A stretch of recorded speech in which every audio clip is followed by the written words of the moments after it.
Bem-Veniste. I do believe that we have the power to stop terrorism.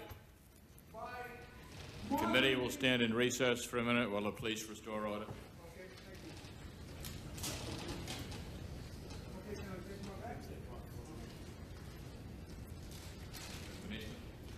Thank you, Mr. Chairman.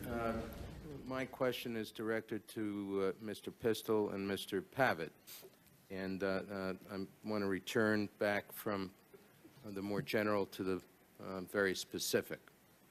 On October 12, 2000, the United States warship, the Cole, was attacked, and 17 sailors were killed, many more were wounded.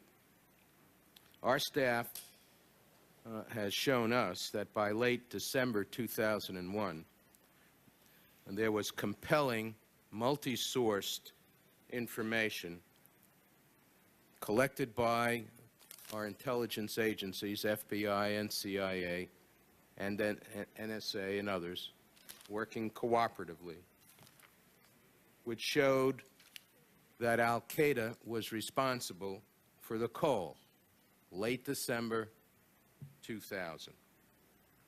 Our government had previously warned the Taliban government in Afghanistan, which was harboring Al-Qaeda, that we would hold it responsible for any further attacks by Al-Qaeda, inasmuch as Al-Qaeda had repeatedly rejected our diplomatic efforts, which, as you know, were very wide-ranging and did not rest entirely on U.S. efforts, but through our friends' efforts as well.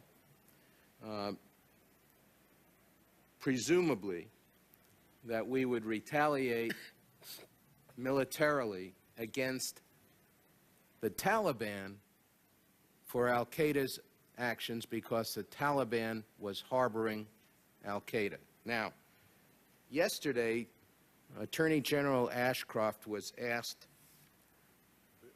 I think by my friend Governor Thompson, why we did not retaliate in response for the Cole, given the information that we had. Attorney General Ashcroft said, in words or substance, that while it was clear that operatives of Al-Qaeda were responsible for the Cole attack, there was some issue regarding command and control within Al-Qaeda that did not, with some specificity, indicate that Osama bin Laden was responsible for ordering the Cole attack. Now, I'm very disturbed and confused by that answer. The Taliban was protecting Al-Qaeda.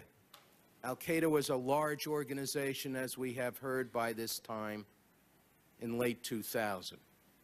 Whether or not there was an issue about command and control, and these were some rogue Al-Qaeda, unbeknownst to bin Laden, who had operated in secrecy and planned and attacked the Cole.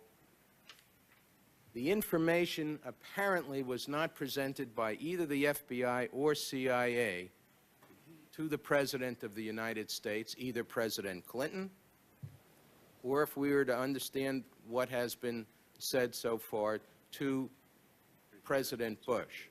Now, how can that be?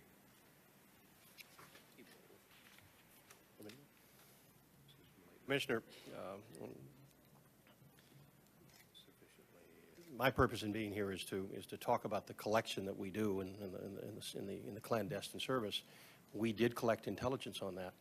What we do with that intelligence is disseminate it the way we disseminate intelligence in what is called, as you know, I won't use the name, but as we disseminate intelligence, I won't use it publicly.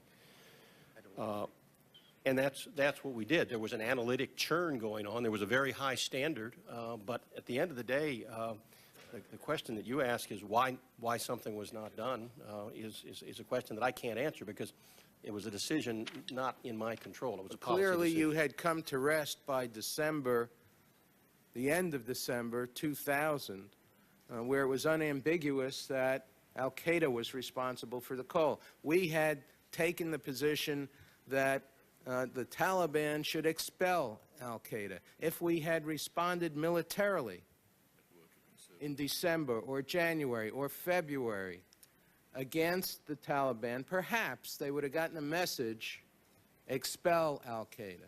Commissioner, in terms of what I can testify about today and what I'm here to testify about is All what right, I did, which is I produced intelligence and I did disseminate the intelligence, such as it was. Some was good, some was not so good. Let me ask Mr. Pistole.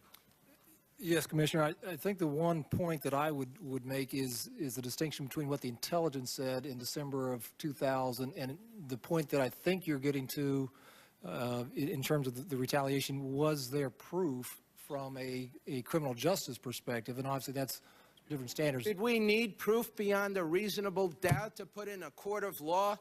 Is that what you're saying? That Is is that what the Attorney General's saying? I That we can't- would not retaliate without proof beyond a reasonable doubt that Osama bin Laden ordered his operatives to attack the Cole before we would deal with the Taliban? I obviously can't speak on behalf of the Attorney General what his intent in his comment. The question that I thought you were directing as to what information, what evidence, if you will, did we have to prove that is the way that your question was framed. And clearly the intelligence indicated that bin Laden and others, Badawi, Kuso, others were involved in the Cole. The question of retaliation is so far beyond my scope of my lane, if you will, that I can't address that. But we have heard from This both is the presidents. last question, Commissioner. Okay, we have heard from both presidents a claim that neither the FBI nor the CIA came to rest and said that al-Qaeda was responsible. And if you're saying that the reason you didn't say that to the president is because you didn't have proof beyond a reasonable doubt, well, that's news. Absolutely not, sir. Let's start with the finer details about the USS Cole. USS Cole was an American warship which docked in off the port of Aden, Yemen, on October 12, 2000. At 11:18, a small boat loaded with C4 explosives approached the port. The port side of the ship caused an explosion, and that caused a 40 to 60 foot gash. 17 sailors were killed, including 39 who were injured. Immediately after the news hit the airwaves, the FBI in New York City decided to send the best counterterrorism agent they have, which was John O'Neill. He was head of the terrorism task unit. He was sent by Bruce Mawau to Yemen to investigate the matter. But as soon as he got to Yemen, he was met with very strict resistance by the U.S. Yemeni ambassador, Barbara Bodine. Bodine demanded, she was very consistent and very aggressive. She wanted to be let in on the investigation headed by O'Neill's unit. This made it quite difficult for him to do a proper investigation. Meanwhile, other FBI units were there as well, as was the United States Naval Criminal Investigation Service, which is the NCIS. They were under constant threat by Yemeni officials and guards. They made the situation really untenable there. Making the situation even worse, there were Yemeni speakers in the parliament calling for jihad against the imperialist country of America. This was broadcast on TV almost every single night. By December 21st of 2000, the CIA came to a preliminary judgment regarding al-Qaeda's involvement. They claimed to have very little data regarding the issue, which was from reluctant Yemeni officials. And from the information that they gathered, this was not even shared with the FBI nor the State Department in full. At first, it was presumed bin Laden was behind the operation, but the evidence was very minute. So when Richard Ben-Veniste asked James Pavatt the CIA's director of operations, why wasn't the U.S. military used to attack the Taliban in regards to the USS Cole bombing? And it was basically due to the lack of sufficient information, which shows Al Qaeda was behind the attack until years later. Not to mention that the Taliban as well was only harboring Al Qaeda due to a mere financial convenience. Bin Laden was actually funding the Taliban, and in return, Bin Laden was building numerous terrorist camps, including Kandahar, Tannak Farms, and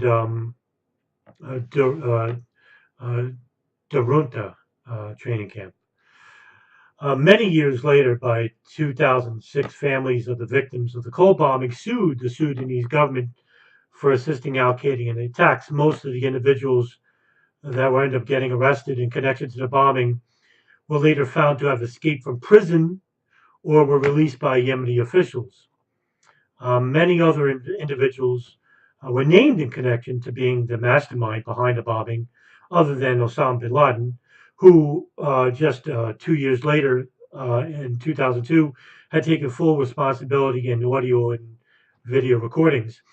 One of them, who had been named as a mastermind, was Abdul Avashim al-Nashri, a Saudi citizen who had alleged ties to Al Qaeda. However, he was transferred to numerous CIA black sites for 4 years and was tortured endlessly. His admissions would, of course, not be held up in court. The CIA had tried under the Clinton administration to elicit questionable tactics to undermine Al Qaeda. The Blue Sky Memo, which was a document which describes actions that the CIA should undertake if it didn't have to operate under legal or financial or political restrictions. They wanted to do it illegal, outside the boundaries of law. They were trying to do this for years, but these activities were seen as nefarious to even Clinton state officials, and thus no action was taken on these ideas in the few remaining weeks of the Clinton administration. However, these new options were discussed under the new beginning stages of the Bush administration.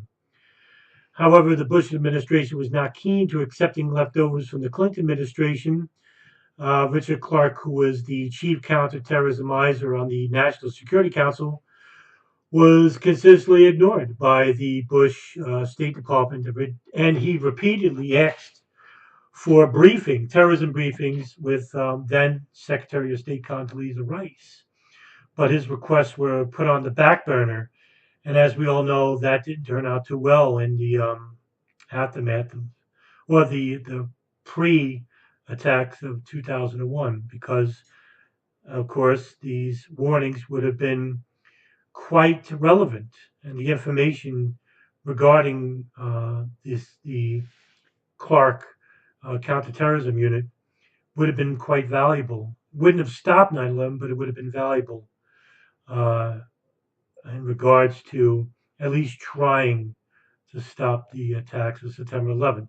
So, in regards to the questioning by Richard Ben-Veniste to CIA's James Pavatt, why didn't the information they gathered was shared with State Department officials under the Clinton administration, was that they didn't share it with them, and the CIA's information was quite little. There was very, very little regarding evidence to Al Qaeda, but conveniently enough, after the 9/11 attacks, it was shown that Al Qaeda was behind the USS Cole.